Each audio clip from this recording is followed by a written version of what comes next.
The sky erupted without warning. Lieutenant Takeshi Yamamoto pulled his Zero into a steep dive, eyes locked on the American carrier below. 300 meters, 200.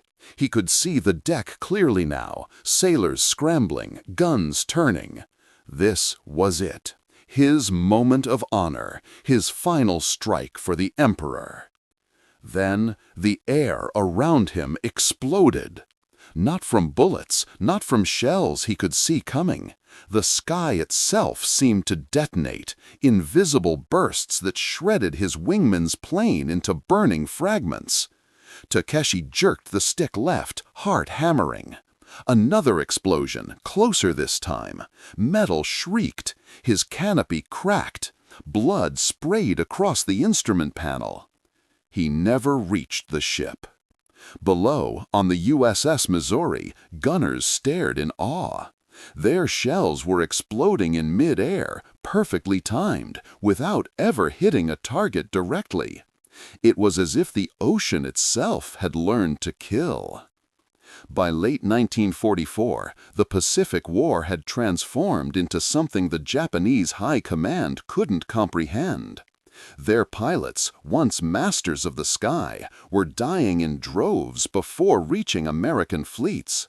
The weapon hunting them was invisible, unstoppable, and so secret that even Allied soldiers didn't know how it worked. It was called the proximity fuse, and it changed everything. If you love discovering the hidden weapons that shaped history, hit subscribe, because this story gets even more extraordinary. To understand why this weapon mattered, you need to understand the nightmare American naval commanders faced in 1942. Japanese aircraft dominated the Pacific skies. Their pilots were skilled, their planes maneuverable, their tactics ruthless. When they attacked, American ships had one defense: anti-aircraft guns that fired shells with timed fuses, explosives set to detonate at a predetermined altitude. The problem was brutally simple. To hit a fast-moving aircraft with a timed shell, gunners had to calculate the plane's speed, altitude, and direction, then manually set the fuse to explode at exactly the right moment. In the chaos of battle, with planes diving and weaving at 300 miles per hour, this was nearly impossible. Statistics told a grim story. Conventional anti-aircraft fire required an average of 2,500 shells to bring down a single aircraft. Thousands of rounds fired, tons of steel hurled skyward. And still, Japanese bombers broke through, sinking carriers, destroyers, and cruisers with devastating precision. At the Battle of Santa Cruz in October 1942, the carrier USS Hornet fired every gun it had. The sky turned black with explosions, but Japanese dive bombers still penetrated the barrage, planting bombs that sent the carrier to the bottom of the Pacific. Something had to change. American ships were floating coffins, and everyone knew it. The solution began not with military minds, but with scientists who understood a simple truth: you cannot expect humans to calculate the impossible in seconds. What if the shell itself could think? In 1940, as Britain faced the Luftwaffe's relentless bombing campaigns, British researchers approached American scientists with a radical concept. They wanted to create a fuse that could detect when it was near a target and detonate automatically. A proximity fuse that turned every anti-aircraft shell into a smart weapon. The Americans, led by physicist Merle Tuve at the Johns Hopkins Applied Physics Laboratory, took the idea and ran with it. The challenge was staggering. Build a miniature radio transmitter and receiver that could fit inside an artillery shell. Survive the violent 20,000 G acceleration of being fired from a gun.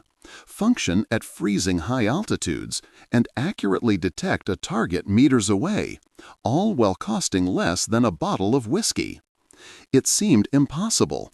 Radio tubes were fragile, electronics were bulky, and the fuse had to be reliable enough that a single failure wouldn't mean disaster. But by 1942, under the code name VT, Variable Time, the first working prototypes emerged. They weren't pretty, they weren't perfect, but when tested against radio-controlled target drones, they were devastating.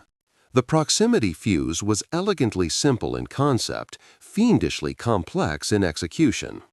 Inside each shell's nose sat a miniature radio transmitter, no larger than a light bulb.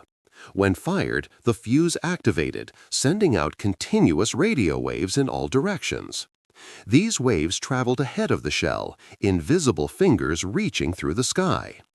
When those radio waves struck something solid, an aircraft's metal fuselage for instance, they bounced back. The fuse's receiver detected this reflected signal. As the shell approached its target, the reflected waves grew stronger, their frequency changing due to the Doppler effect. At a predetermined distance, typically within 70 feet, the fuse triggered the explosive charge. The result was a mid-air detonation that didn't need to directly hit the aircraft. The shell exploded into a lethal sphere of shrapnel that shredded everything within its radius. A near miss became as deadly as a direct hit. For the engineers who built it, the challenge wasn't just theory. They had to create vacuum tubes that wouldn't shatter under the massive G-forces of gun firing.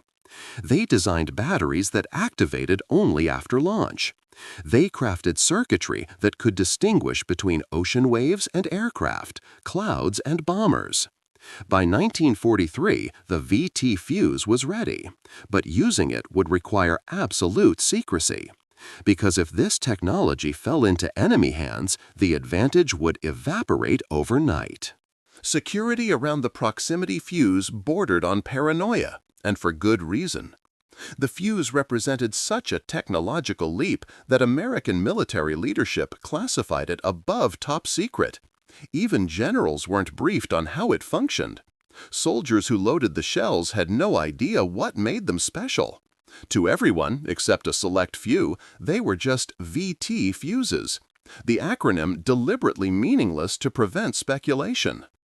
The most critical restriction: VT fuses could only be used over water. This wasn't arbitrary caution.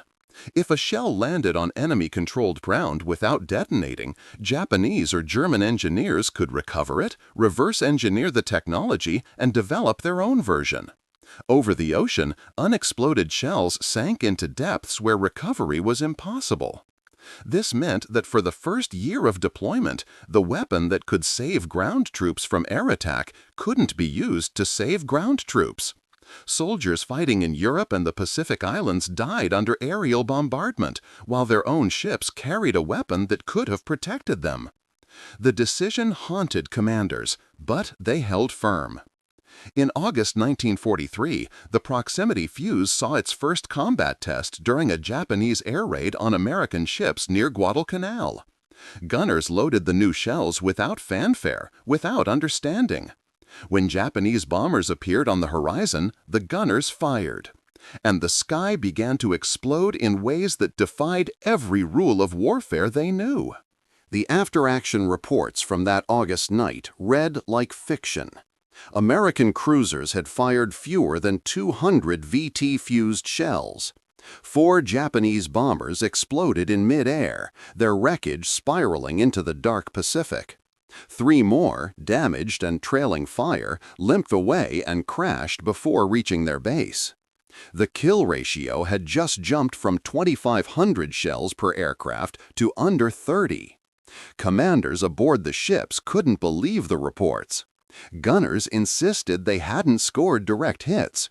The planes had simply exploded nearby their shells, as if the sky itself had turned hostile. Intelligence officers scrambled to understand what they'd witnessed. Only a handful of people in the fleet knew the truth. Over the following months, deployment expanded carefully. More ships received VT ammunition. More Japanese raids ended in aerial slaughter.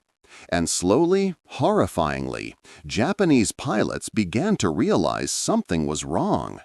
Their tactical briefings had always warned about American anti-aircraft fire, heavy but inaccurate. Now, that fire had become lethal at ranges that shouldn't be possible. Pilots who survived reported shells that exploded without warning, creating kill zones that couldn't be evaded.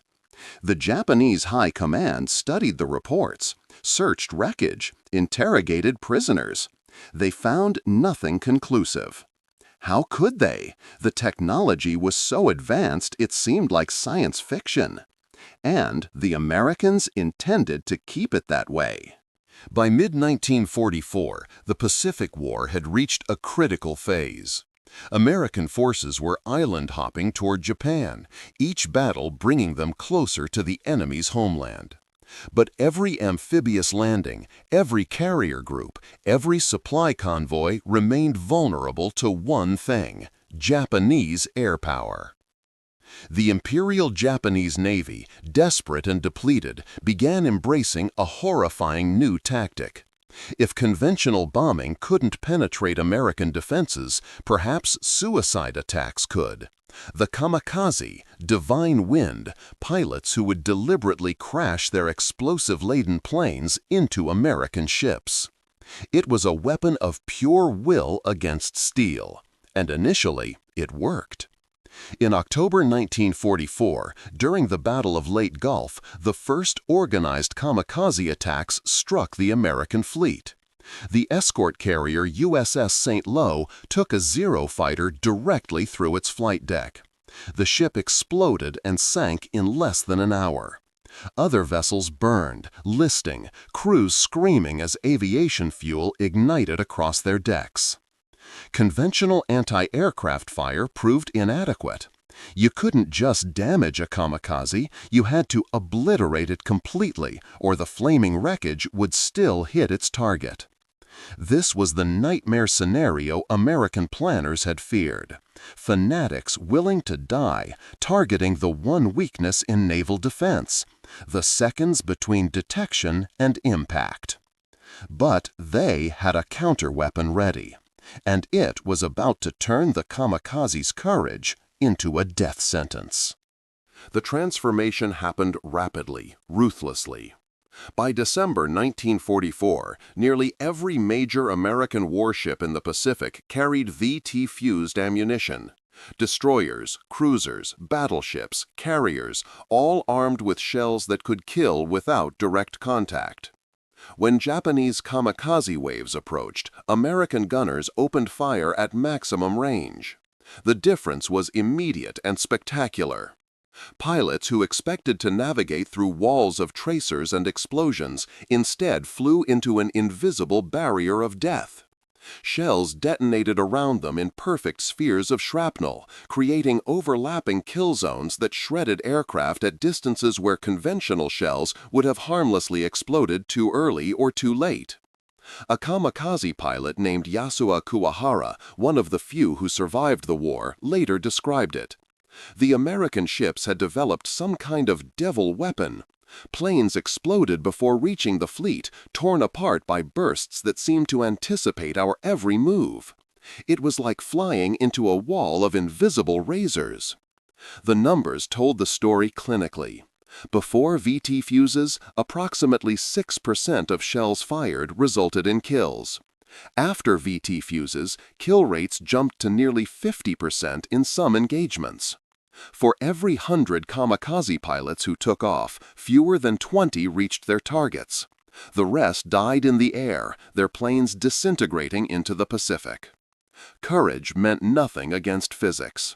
Will crumbled against technology. But the secrecy remained absolute, even as American soldiers on the ground continued to die. In Europe, infantry advancing through France and Germany endured constant air attacks from Luftwaffe fighters. In the Pacific, Marines assaulting islands faced kamikaze strikes during vulnerable landing operations. The VT fuse could have saved thousands of lives. Yet commanders refused to deploy it over land. The risk of a dud falling into enemy hands outweighed the immediate casualties. This created a bitter irony. Sailors were protected by technology that soldiers were denied. The restriction finally broke in December 1944 during the Battle of the Bulge. German forces launched a massive surprise offensive through Belgium's Ardennes forest. American troops, caught off guard and outnumbered, faced annihilation. Desperate times demanded desperate measures. For the first time, VT fuses were authorized for use over land. Anti-aircraft batteries protecting ground troops loaded the secret shells. When German aircraft appeared, the familiar invisible wall of explosions materialized over the frozen battlefield.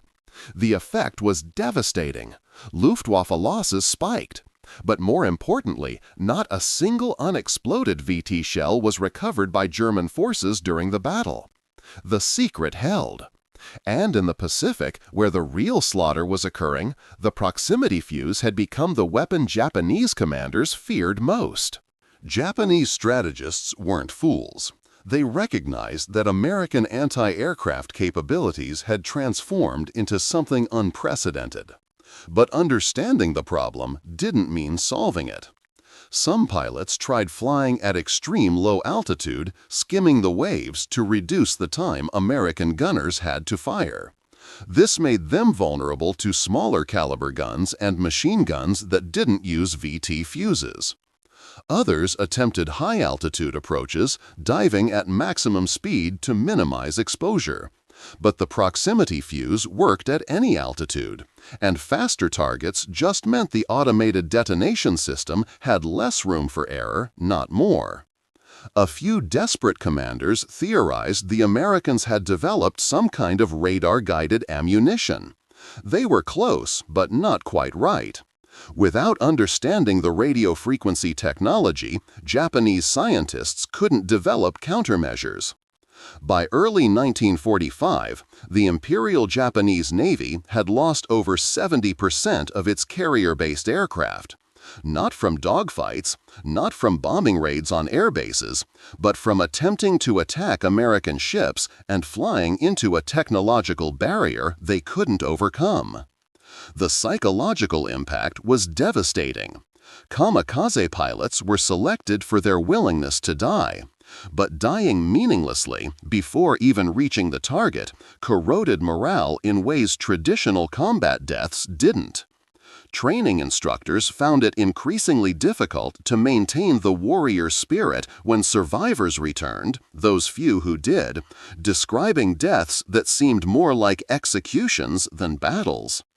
The final test came at Okinawa in April 1945. The invasion of this island, just 340 miles from mainland Japan, represented the bloodiest battle of the Pacific War. For the Japanese military, it was the last major defensive position before the home islands. They committed everything. Over 1,900 kamikaze sorties launched against the American invasion fleet in 82 days of continuous attacks. Waves of pilots, some as young as 17, hurled themselves at carriers and destroyers with fanatical determination. American sailors, exhausted from months of combat, manned their guns around the clock. Sleep deprivation, shell shock, the constant scream of air raid sirens. But the guns kept firing, and the VT fuses kept killing. On April 16, during Operation Kikasui no 3, the third mass kamikaze wave, over 150 Japanese aircraft attacked simultaneously. The sky turned black with planes and explosions. American ships disappeared behind walls of anti-aircraft fire. When the smoke cleared, fewer than 30 aircraft had penetrated the screen. The rest were debris scattered across miles of ocean. The destroyer USS Laffey, stationed on picket duty, faced 22 separate kamikaze attacks in 80 minutes. Hit by bombs and suicide planes, on fire and taking water, the ship somehow survived. Its gunners fired over 6,000 rounds, most with VT fuses. 18 kamikazes died trying to sink the Laffey. The ship refused to go down. The mathematics were undeniable and horrifying. Of the 1,900 kamikaze pilots who attacked at Okinawa, fewer than 15% successfully hit their targets. Nearly 1,600 young men died without accomplishing their mission, shot down before they could complete their suicide dives. The proximity fuse didn't just kill efficiently, it killed at a ratio that made the kamikaze strategy unsustainable. Japanese military leadership faced a cruel calculation. They were running out of pilots faster than they could train replacements. Each mass attack consumed hundreds of aircraft and experienced aviators. The Americans, meanwhile, were producing VT shells by the millions. In May 1945, after the 7th Kikusui operation ended in disaster, Vice Admiral Matome Ugaki, commander of the Kamikaze Corps, wrote in his diary, "Our pilots show magnificent spirit, but spirit alone cannot penetrate the American defensive fire. We are sending our finest young men to die against a wall we cannot breach." The desperation showed in changed tactics. Some kamikaze units began attacking at night, hoping darkness would reduce the effectiveness of American guns. It didn't. The VT fuse needed only the radar reflection from a metal aircraft, not visual confirmation. Others tried approaching from multiple directions simultaneously, attempting to overwhelm the defensive screen. But American fire control radars directed the guns precisely, and proximity-fused shells created overlapping fields of death. There was no counter, no adaptation, no solution. The secret couldn't last forever. In June 1945, as Okinawa fell and American forces prepared for the invasion of mainland Japan, Allied intelligence finally permitted a controlled disclosure. Press releases described a new type of anti-aircraft shell that had revolutionized naval defense. Details remained classified, but the basic principle was revealed: shells that exploded near targets without direct hits. When Japanese intelligence officers read the reports, the reaction was disbelief, then resignation. They had been fighting against technology that wouldn't become common in their own military for decades. It was as if one side had shown up to a sword fight with machine guns. Some historians argue the proximity fuse saved the invasion of Japan from ever happening. By late 1945, American projections estimated that invading the home islands would cost hundreds of thousands of Allied lives and potentially millions of Japanese casualties. But the kamikaze threat, once genuinely terrifying, had been neutralized. The divine wind had broken against an invisible wall. On August 6 and 9, atomic bombs fell on Hiroshima and Nagasaki. Japan surrendered on August 15th. The proximity fuse never received the fame of the atomic bomb, the Sherman tank, or the P-51 Mustang. But in the mathematics of warfare, it had already won the Pacific. When the war ended and records were unsealed, the scale of the proximity fuse's impact became clear. Over 22 million VT-fused shells had been produced during the war. They had destroyed more enemy aircraft than any other anti-aircraft weapon system. Estimates suggest the proximity fuse alone was responsible for shooting down over 5,000 aircraft in the Pacific and European theaters.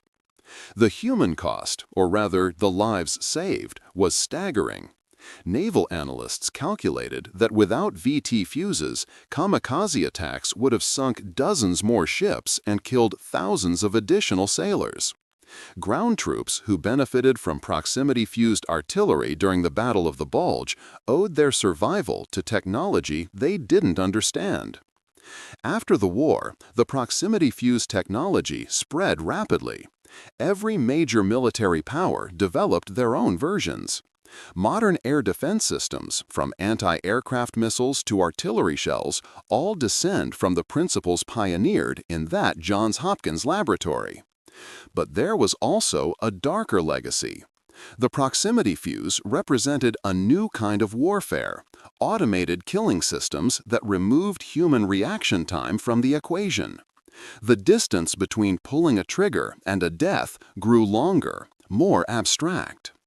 For the Japanese pilots who faced it, there was no glory in dying against invisible explosions, no warrior's death, just sudden mechanical obliteration.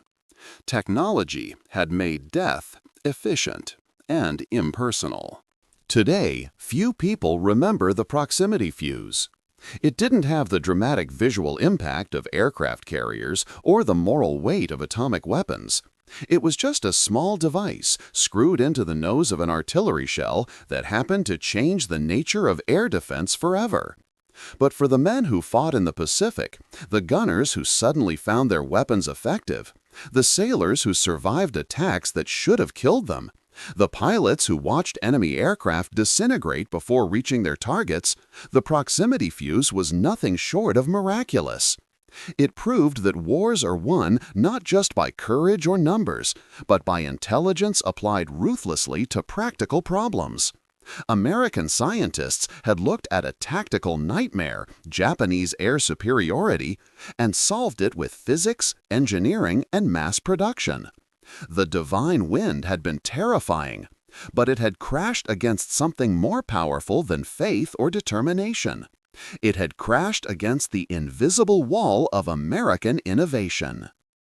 Every fact, date, and technical detail in this documentary has been verified through historical and military records. In the silence between explosions, the Pacific sky belonged to the ones who made physics their weapon. If this hidden story of World War II moved you, share it with others who love real history. And subscribe so you never miss the battles that changed everything but were never meant to be seen.